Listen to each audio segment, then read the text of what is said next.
Kyakulanya.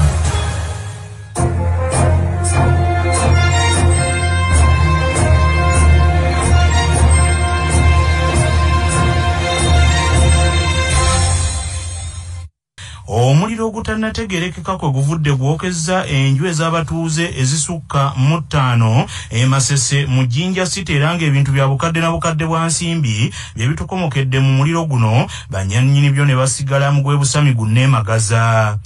Omuliro guno okusinziira ku batuuze gutandise obudde bukya ne gulanda era poliisi ezikiriza omuliro okuva ku CPS Jinja weetuukidde ng'ebintu ebisinga obungi bifuuse muyonga. Bannannyini bintu bino basigadde bakabatwawa nga ntulege olw'ebintu byabwe okusaanawo. Eze kanyakwaliti ndiwane masose kuleka omuliro gukine wano gwokikya ebintu bingino masose kuleka kukaleba kyebeke gukukye naye gwokikya ebintu bingi poliisi fabricate bakwida bakuzi eri kuzikiza ebintu bitokomweka byingino bingino wano kugira mufaliso bitabo n'ebinindi ebiba mu nnumba abunga binombadde abantu aye n'ebintu biyire mu bintu byakyo nanombadde bati nze mama Sumani omuliro gukutte amayumba ya muganda wange eyidde neggwawo tewali abadde afumba tewali abadde ki naye waliwo era abaddewo. Poliisi etandikiddewo okunoonyereza ezuula ekituufu ekivuddeko omuliro guno ogusaanyizaawo ebintu by'abantu naye nga poliisi egamba nti tewali muntu yenna atuusiddwako bisago. Ng'omukulembeze wa Uganda Generali Yoweri Kaguta Museveni Tibuhaburwa olwaleero asisinkana akakiiko akaateekebwawo okulwanyisa lumiimamawuggwe okumaliriza obukwakkulizo obunaagobererwanga Uganda egiddwa yonna ku muggalo. Ebimu ku bibiina by'abategesi b'ebivvulu bimusabye anoonyereze ku baduumizi ba poliisi abakkiriza ebivvulu ne bitegekebwa mu bitundu bya Uganda eby'enjawulo mu nnaku eza Ssekukkulu awatali kugoberera biragiro bya minisitule y'ebyobulamu. President Yoweri Kaguta Museveni asuubirwa okwogerako eri ensi eno ku lwokuna lwa Sabbiiti eno okulambika engeri Uganda gy'egenda okuggibwa ku muggalo omujjuvu era nga kino agenda kukikola oluvannyuma lw'okukkaanya ne ttiimu ey'abannassaayansi wamu n'abakugu aba gavumenti abakulembeddwamu Ssaabaminisita Robinah Nabbanja nga bano agenda kubasisinkana lunaku lwa leero. Wabula omu ku bakwanaganya b'abategesi b'ebivvulu Tone Sempijja agamba nti beewuunyizza okulaba nga waliwo bannaabwe abategese ebivvulu ebitagoberedde mateeka ga minisitule y'ebyobulamu ku nsalo ya Uganda ne Tanzania emutukula olunaku lw'eggula awatali kulemesebwa bitongole bya byakwerinda. Ffe tumaze okuggyayo ekiwandiiko kyaffe mu butongole, ekiwandiiko tugenda kukikwasa minisita wa Herese, tukikwase minisita etutwala, tukikwase UNCC ng'abategese ebivvulu nga Pulezidenti Museveni takkirizanga kubitegeka tebagenda kuddamu kutegeka bivvulu mu ggwanga tubabaaninge babeere ekyokulabirako nti Pulezidenti bw'aba ayogedde. Kati abantu abagenze mu No Man's Land abamu baavudde Tanzania abalala baavudde Uganda. Kati wategedde otya nti nabe tebaamulese mu Uganda oba tebamututte Tanzania? Wategedde otya nti abayimbi tebabasiize abadde bafuwa ssente tebabasiize COVID? Tone Sempijja asabye President Yoweri Kaguta Museveni Tibuhaburwa akkiriza abategesi b'ebivvulu baddemu okukola ku nkomerero y'omwaka guno kubanga okubeera ku muggalo emyaka 2 kye kimu ku biviiriddeko abantu okumenya amateeka. Nsaba General Yoweri Museveni ku mulundi guno bw'aba agenda okwogera ayambe ku ffe abali mu entertainment industry. Ebbaala eno bw'ekola kafiyu ebeerayo, ey'oli bw'ekola tewabeerayo kafiyu. Abakulembeze abategesi b'ebivvulu baatandise n'okutambula bakolere ebivvulu mu No Man's Land. Naye bwe tunadda bwino bwe biti abantu bagenda kweggula, bapromote bagenda kuteekateeka ebivvulu beggule. So tusaba mu kwogera kwa President ayambe nnyo omulimu gw'abayimbi aguggule. Kyokka CBS bwetuukiridde abamu ku bayimbi abagambibwa nti babaddeko mu kivvulu e Tanzania okubaako kye boogera ku nsonga eno wamu n'abo abagambibwa okuba abategesi bagaanye okuvaamu akanyego. Yennyini ntebe w'olukiiko lwa bannassaayansi era nga muwabuzi wa President ku nsonga z'endwadde enkambwe Dr. Monica Musenero agamba nti eddagala erigema lumiimamawuggwe lyawedde okuteekebwateekebwa wamu n'okugezesebwa nga lino eddagala lye ligambibwa nti ligenda kumujjanjaba nga bagenda nga lyamaze n'okugezesebwa ku bantu omuwendo ogw'essaliro ogwali gwetaagisa. Eyo kati mzee agenda kuba ajja kubabuulira eyo research twagimaze ntubadde tuli mu analyzing data kati kintu kinene nnyo naye gulo twabadde ne meeting ne tukimala kati group kubanga mubeera ne independent group eteri ffe kubanga nze bwengenda nga musenero nyinza okubanga njagala eddagala lyange okubalaga nti likola kati wabeerawo group eri independent kuffe erina okutubuulira nti ebyavuddemu bye bino kati group eyo egenda kutubuulira then Muzeeyi agenda kubuulira ku ddagala erigema Lumiima Mawuggwe.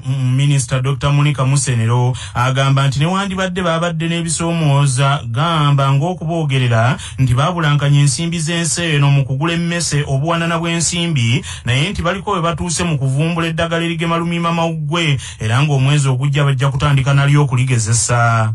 Vaccine zaffe twaziteeka mu stage 10 naye nga kubategeereza si lwagamba nti ensi yonna bw'ekola bw'etyo naye nga twagala twogere namwe mutegeere kati vaccine yaffe esooka tuli ku stage ya 8 twesiitaddemuko waliwo ebizibuzibu bye tubadde nabyo ne twesiitalamuko sente ne ziba nga tezinaba kuvaayo okugenda wabanasayansi singa zivaayo mu January awo tujja kubanga tudduka vaccine ey'okubiri tuli ku stage ya 7 naye egoberera eri ey'omunaana kati stage y'omunaana kiba kitegeeza nti tumali ye stage esembayo mu kugezesa mu bisolo stage y'omunaana eba eweddeko kati tuba tuyingira mu bantu. Manya obubona obuddo obw'eddembe lyo tonyigirizibwa ddembe lyo ery'obwebange ddembe lyakutuusibwako Cortez Multi Freshener onywedde sigala mwenge oba owunyaakamwa olidde galiki wakava ku mmere oba ogenda kusisinkana mwagalwawo fuuyira Cortez mu kamwa kawunye bulungi olunaku lwonna ali mu supermarket ne pharmacy zonna. Cortez Multi Freshener nga balina langi ya Global Paints langi esinga okunyiriza mu bika eby'enjawulo ate nga tekaddiwa. Omusajja okukyala ewaabwe w'omuwala nga tatutte mutwalo tekitegeeza nti mufumbo mu mateeka nga munnamateeka Benadette Bakidde Nakimbugwe bw'annyonnyola. Kyala kumanyiganya kyekikulu era neera obwo tebuba bufumbo era tuwayo ebirabo kusiima kulaga nti bannaye twagala kuyunga family zombi tulina intention tulina kye twagala okutuukiriza naye tebuba bufumbo mu mateeka mpoze enkola y'ennaku zino abamu okukyala ate baleeta ne bawaayo n'omutwalo ekikulu mu byonna kasita owaayo omutwalo gwa taata n'agukkiriza ne babawa ebbaluwa ne LC n'asayininga nammwe n'omuzadde n'asayininga oba okuba kufuuse kwanjula era kuba kuwedde naye okukyala mu mateeka tekikkirizwa. Poliisi mu district y'e Kanungu etandise omuyiggo ku bategesi b'empaka ez'okulya omwafiiridde omuntu oluvannyuma lw'okwepiika ebyokulya ne bimulakira ne bimufuukira balwejiira ng'ensimbi egula muwogo. Gadi Sentenekolo ow'emyaka 55 ng'abadde mutuuze ku kyalo Kayembe ekisangibwa mu ggombolola y'Ekiyihi yeetabye mu mpaka ez'okulya capati ne keeki ng'avuganya ne banne abalala 9 ku Ssekukkulu kyokka yabadde akyalya ne bimulakira kwe kusinzittuka n'agwa. Abategesi b'empaka zino ez'okulya okuli ategerekeseeko erya Seveino ono baamuddusizza mu ddwaliro erya Kigezi Health Center 4 era ng'eno gye baakabatemedde nti Gaadi yabadde yafudde dda anti ddwa olumbe musolo oyo gukusanga w'oguweera. Omubiri gw'omugenzi ne gye buli eno gukyali mu ggwanika ly'eddwaliro erya Kigezi Health Center 4 nga n'okunoonyereza bwe kugenda mu maaso. Ayogerera poliisi mu bbendobendo ly'e Kigezi Erimate asabye bannansi babeere beegendereza n'empaka ez'ekikula kino era bazitunuulire kyamulinga Salambwa lya Nsenke. A younger man suddenly died as was involved in an eating competition with 9 other people. It's alleged that there was a competition at that trading center where they agreed that the winner would get prizes and it was eating. Eyo kati Muzeeyi agenda kubabuulira eyo mu ngeri y'emu poliisi mu ggombolola y'Ekiyihi egalidde omukyala gwetayatudde mannya ng'emulanga okwekobaana ne mujja we ne bamma bbaabwe emmere ku Ssekukkulu ekyamuviiriddeko okwewa obutwa n'ava mu bulamu bw'ensi. Godu tulina amasiko w'emyaka 50 ku lunaku lwa Ssekukkulu kyamubuuseeko bwe yagenzeeko ewa mukyala w'omukulu wabula nammibwa emmere kyokka olwakomyewo mu maka ga mukyala muto nayo n'atafunayo kyakulya kwe kugula obutwa bw'emmese ne yejjawo. Mukatundu kaffe nzenga bwendaba tukuleetera abantu abagundiivu nga baddamu ebibuuzo ku nsonga ezisiibwa bannayuganda. Minisita omubeezi mu Ministry y'ebyensimbi n'okuteekerateekera ensi eno Henry Musaasizi yabuvuddeko yatuuyanidde mu kakiiko ka ssetteese z'akalondoola ebyenfuna oluvannyuma lw'okutegeeza nti gavumenti yasazizzaamu okusaba kwayo okwewola ensimbi kyenkana obukadde bwa $400,000 okuzimba enguudo mu Bunyolo awagenda okusimwa amafuta. Kino nno kyatabudde abaka ba Paalamenti abatuula ku kakiiko kano olwa Minisita Musaasizi okutegeeza nti gavumenti yayimirizza enteekateeka ey'okwewola ensimbi zino okuva mu banka ey'ensi yonna mu ngeri ya bugayaavu nga kyannyanja ekisula mu mazzi ate ne kitanaaba. Mu katundu kaffe kano aka nzenga bwendaba tukuleetedde omutesiteesi omukulu mu Ministry y'ebyensimbi Ramadhan Gobi nga yanukula ebibuuzo ebimubuuziddwa Lukyamuzi Joseph ku kyaviiriddeko gavumenti okuyimiriza enteekateeka ey'okwewola ensimbi ez'okuzimba enguudo mu bitundu ebyazuulibwamu amafuta eby'e Bunyolo. Gaitidde omungi kuba era mabega kaawo bali bagamba nti kumpi tugenda kuyisa debt ceiling yaffe tugambye n'enkyukakyuka evudde mu bantu abapyanga mmwe project eyo gye twabadde tugenda okwewolerako already government yali enoonyeza ssente mu zino ze tulinawo ez'eggwanga ze tujja ku misolo ne tugamba katugyekolere so ne tugamba kakati tukyetaaga kwewola nga tusobola okwekwanya ne tukola emirimu egyo. Tusuubira okulaba less and less baminisita nga bajja okuleeta ebiteeso ebyewola mu Parliament.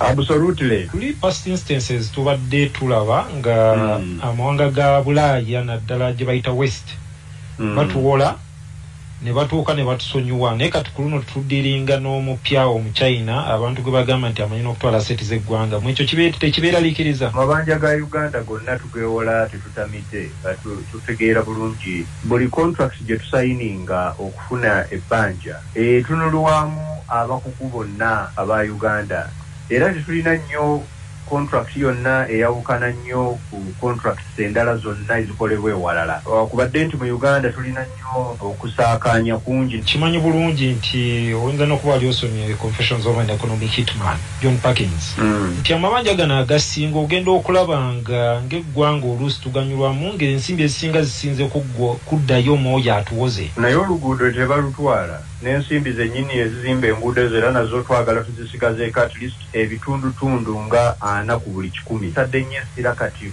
kubeera nga tuteekawo kye bayita local content ne tugyenforcinga. Kituufu ogambye nti n'endagaano zemukola tubeera tetutamidde naye lebadde y'omwaka guno President wamulya nga yeemulugunya ku ndagaano ya UMEME. Sandyagadde nnyo okugenda mu nsonga za UMEME so sandyagadde nnyo okubigendamu ebyo ulindako akaseera katono ojja kuba ng'owulira kiki ddala ekigenda ogenda mu maaso. Twawukulirako ng'oyogera ku night economy n'ogamba nti night economy ebyenfuna by'ekiro nga tebinaggulawo economy yaffe tesobola kudda mu nteeko mutuuseewa. Yes nga bwe nagamba eggwanga era ng'omukulembeze nga gendera mu ddoboozi ly'omukulembeze w'eggwanga twagala okuggulawo ebyenfuna fule economy yonna eggulewo naye ng'ate ejja kuggulawo nga zino cases za covid nga zeeyongera kuba kati tosobola kukola bizinensi nga abantu baggalawo bizinensi ku ssaawa 9 beeyune okudda eka mangu nga kafyu tannabakwata. Economy etambula nnyo mu biseera ebyo by'akawungeezi kubanga abantu bwe basinga okusaasaanya ssente ng'ate b'omanyi bannayuganda bagamba nti obulamu bumpi balina okusigalako eyo mu mabaala balina okugendako mu bidongo balina okugenda mu hotels balina okuba nga kwegamba bakyaliddeko bakwano baabwe kikakati eyo economy weekolera. Amawulire g'ebyemizannyo mu mawulire gaffe agaca Basafama gakutuusibwako pikipiki TVS 125 eyajja okugobako obwavu kati nno gyeyune okuva mu Yuvraj ebbanda.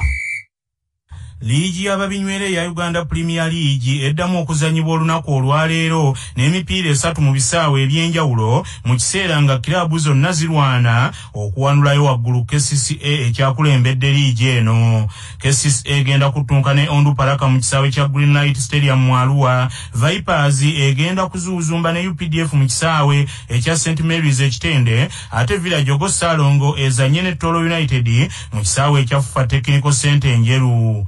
KCCA ekulembedde Liigi eno n'obonera 28 okuva mipiira 12 ng'esingako Vipers eri mu kifo ekyokubiri obubonero 2 naye nga Vipers era erinayo omupiira gwebanja gumu so nga yo Tolo United yeekobedde n'obonero 4 bwokka. Mu katundu kuno kwe kwaffe n'ennono ezaffe ezawano. Olw'okubanga Kangaawo Yosefu Nsingiisira yali mulimi nnyo nga alima n'omuwemba ate nga ddala embuga bwe yagikyusa okudda ewaluleeta ebuzinde yalekayo omuwemba, olugero lw'ebirungi bire kwa Nsingiisira yaleka omuwemba, abasinga balowooza nti lwava ku ye naye ng'ate si kituufu. Olugero olwo lwadda nnyo nga bajjajjaffe balugerera ku buwuka obubeera mu muwemba ng'obonno bwe buyitibwa Nsingiisira nga bubeera mu muwemba ne bwe bagusala kyokka ate mu kukuba omuwemba guno we buviiramu ne bulyoka bweresa omuwemba guno. Nga tugenda mu gebweru sooka ojjukire bino nga bikutuusibwako Yugachi Poultry Breeders abalina emmere y'enkoko ey'omulembe ezikuza obulungi.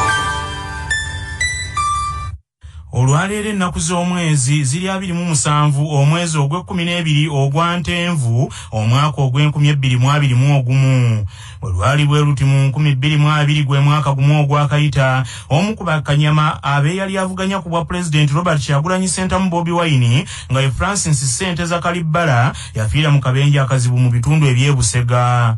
Ensonda zagamba nti Francis Ssenteza Kalibbala yatomerwa mmotoka ey'ab'ebyokwerinda bwe yali ku ttiimu eya Kyagulanyi yali evuga okuddusa munnamawulire Ashraf Kasirye mu ddwaliro nga munnamawulire ono yali mu mbeera mbi nnyo oluvannyuma lw'ab'ebyokwerinda okumukuba ku mutwe bwe yali e Masaka ng'agoberera kampeyini. Abanuupu balumiriza nti omuntu waabwe Francis Ssenteza Kalibbala nti emmotoka y'ab'ebyokwerinda ye yamutomera mu ngeri bo gye bagamba nti ngenderevu kyokka abakulu ab'ebyokwerinda ne bategeeza nti ono yafa bwe yabuuka okuva ku mmotoka kwe yali. Amawulire okuva ebweru w'eggwanga nga gakutuusibwako Heritage Family Center ku Heritage Plaza Nansana abateekateeka abagenda okuyingira obufumbo. Essimu noti 7 noti 2 699 337. Okusajjuka kw'obulwadde lumiima mawuggwe kwongedde okugoya ekisaawe ky'ebyentambula olwaleero embuuka z'ennyonyi ezisukka mu 1,400 ezaakasazibwamu ng'abakulu bagamba nti bulijjo bwe zikusanga ozigumira ekikere ekisula kitudde. Embuuka z'ennyonyi ezisinze okusazibwamu ze z'ennyonyi ezibadde zoolekera China n'Amerika era nga Amerika kigambibwa nti abamu ku bagoba b'ennyonyi ezigenda ewaayo baazuuliddwamu obulwadde era ne beeyawula. Kongo yeeyimirizza ennyonyi zonna eziva South Korea mukadde kano embeera emala okutereeramu ng'okutwalira wamu mu ggandalo lya Sekukkulu embuuka z'ennyonyi ezisukka mu 8 ze zisaziddwamu mu mbeera efuuse eyagujabagidde ng'omunafu azadde kaliira. Omweyubulwa gwa Omicron nagwo gwongedde okusajjula embeera kubanga obulwadde obwo busaasaanira ku misinde mingiko newandibadde nga kigambibwa nti tebukamula nnyo nga buli obwasooka naye nga kigambibwa nti n'embeera y'obudde ekyusekyuse nnyo mu nnaku zino eziyise naye esajjudde embeera nga abakugu balina essuubi ti embeera yakudda mu nteeko nga embeera y'obudde eteredde. Agavuda mu kunoonyereza wano ku Kyabasafama gaagano. Mu mawulire ag'ebya saayansi abakugu bawadde olukalala lw'ebintu ensangi zino ebisinga okweraliikiriza abantu n'okubebbisa obwongo ssaako okubennyisa emmeeme ng'ekisooka bwe buvunaanyizibwa, ekyokubiri kwe kulinda abatatuuka, n'ekyokusatu okwogerebwako n'okugeyebwa abalala. Abayivu abaasookera mu luzungu olw'ebitege mu ntaputa nti good morning guduma gudda mu ndeku okunoonyereza kuno bakoledde ku University of Mayinze Bugirimaani ng'era ebirala bye bawadde ebyeraliikiriza ennyo abantu bwe butakkaanya ku mirimu n'obutakkaanya na mikwano gyabwe. Ebirala ebyennyisa emmeeme ne bireeta kye bayita stress bakagezi mu nnyo bye balambisa obutereevu kwe kukyankalana n'abaagalwa baabwe saako okujojoolikana ne baliraanwa nga n'ekirala ekikulu ennyo kwe kufuna obutakkaanya n'abaana bo oba bazadde bo. Abadde mu mitambo gy'okunoonyereza kwa luno omugezi Dr. Susan Whitborn agambye nti okuba n'amabanja wamu n'okuba ne b'obanja naye nga tebakusasula nabyo nti bikulu ddala mu byeraliikiriza abantu n'okuba bobbya emitwe. Bannaffe amawulire ag'essaawa eno kangamalirize mu bufunze.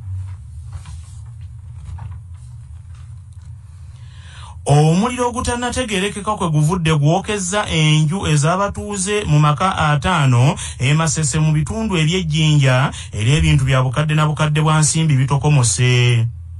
Omukulembeze wa Uganda olwaleero asinkana akakiiko akateekebwawo okulwanyisa Lumiima Mawuggwe okumaliriza obukwakkulizo obugenda okugobererwanga Uganda ejjibwa ku muggalo mu bujjuvu. Ebimu ku bibiina by'abategesi ab'ebivvulu bimusabye anoonyereze ku baduumizi ba poliisi abakkiriza ebivvulu okutegekebwa mu bitundu bya Uganda eby'enjawulo mu nnaku eza Ssekukkulu awatali kugoberera biragiro bya minisitule ey'ebyobulamu. Poliisi mu disitulikiti y'e Kanungu etandise omuyiggo ku bategesi b'empaka ez'okulya omwafiiridde omuntu oluvannyuma lw'okwepiika ebyokulya ne bimulakira.